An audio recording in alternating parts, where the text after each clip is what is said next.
السلام عليكم ورحمة الله وبركاته. معكم أحمد رشيد من سور الفاتح والصحفي عمار مرعشي المتخصص في المياه المطرة، وهذا هو جامع الفاتح وهذا هي المؤذنة. تفضل معنا، اشرح معنا أين هو سور الفاتح ومن أين هنا ومن أين هنا ومن أين هنا. سور الفاتح سور القسطنطينية امشي قدامي، الذي يعد أكبر نقطة يعني لكافة السياح الذين يجون إلى هنا، ولكن بصعوبة قضية، يعني بصعوبة كثيرة يعني استطعنا أن نطلع إلى هذا لأن الحكومة إلى هنا لم تضع درجا لنا. نعم.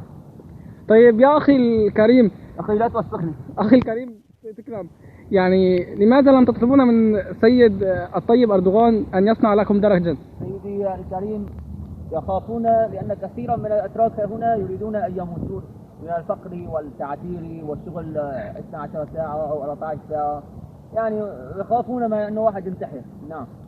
تفضل معنا. نعم تفضل معنا. نشوف البلوش. هنا على نقطة في اسطنبول.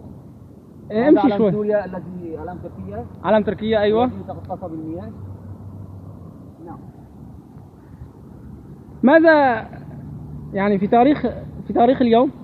هذا في تاريخ الآن، يعني مثل ما قلت لك يعني لا يستطيع أحد أن تاريخ اليوم. ماذا تاريخ اليوم؟ يعني أين يوم هذا؟ تاريخ 1 شوال، أي فطر السعيد، كل عام وأنتم بخير. نعم. ماذا هو اسم الطائر؟ ما هو؟ اسم الطائر اللي أمامك. هذا طائر النورس الذي تشتهر به تركيا، وهو موجود بكثرة في اسطنبول، لأن اسطنبول على المياه الإقليمية البحرية في بحر المتوسط. البحر يبعد من هنا يا أخي يا عمار. هذا جامع سلطان أحمد ولا أما جامع أمينون؟ هذا جامع أمينون الكبير. نعم. الله أكبر وعزة لله. نعم. وهذا هو هناك جسر المعلق. كواك من البعيد. جسر المعلق بعيد من هنا. نعم. الناس هنا يعيشون بصفاء. جامع سلطان أحمد أين هنا؟ ذاك. إنه ليس على ما أظن هذا. ليس. طيب إيش اسمه هذا الجامع؟ والله جوامع كثيرة، يعني كما ترى جوامع كثيرة. هذا البحر. نعم. هذا البحر.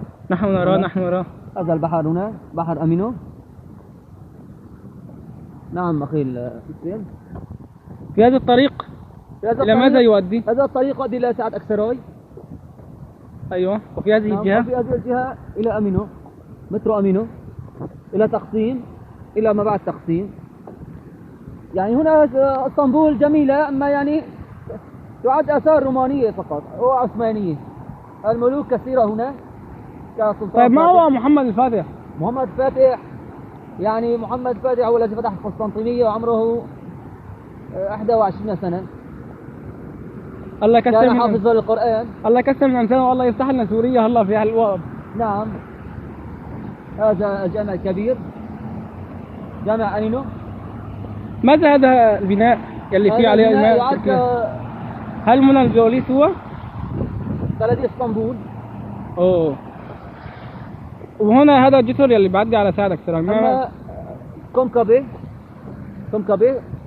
بحر كمان. بحر الاقتراف تحت يعني اسطنبول. يعني يوجد هنا بحر وهنا بحر. تعد اسطنبول من كل الأماكن بحر. نعم. انظر إلى ناطحات السحاب. انظر كم عالي هذا البرج، أكبر برج في اسطنبول. نعم أخي. شكرا. معكم أحمد رشيد الصحفي. شكرا لكم على المتابعة، وتابعونا على facebook.com. نعم.